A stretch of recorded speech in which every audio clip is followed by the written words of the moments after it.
17 April हा दिवस अशी अपेक्षा होती की देशाच्या राजकीय आणि सामाजिक वाटचालीतला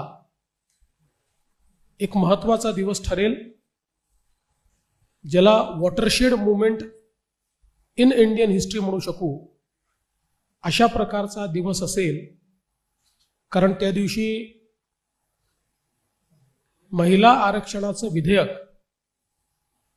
हे मंजूर होणार होतं आणि सर्व लोक याला मदत करतील अशा प्रकारची अपेक्षा देखील होती। पण दुर्दैवाने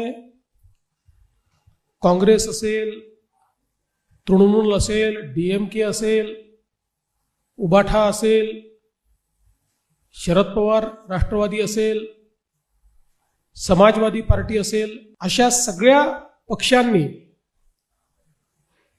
आपल्या महिला विरोधी मानसिकतेचं प्रदर्शन करत या विधेयकाला आवश्यक ते 2/3 मतं मिळू दिले नाहीत। 70 कोटी महिलांचा विश्वासघात करत या विधेयकाची भ्रूण हत्या ही विरोधकांच्या वतीनं करण्यात आली।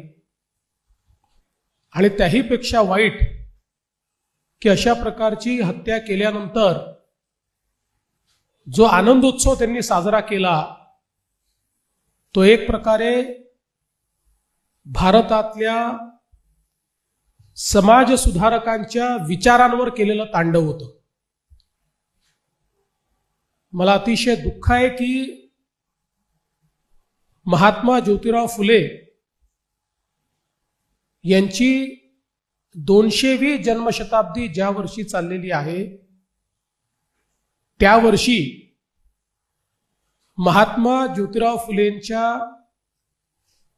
विचारांना तिलांजली देण्याचं काम झालं आणि त्यामध्ये भाषणापुरतं महात्मा ज्योतिराव फुलेंची नावं घेणारी ही सर्व पक्ष पूर्णपणे एक्सपोज झालेली आहेत।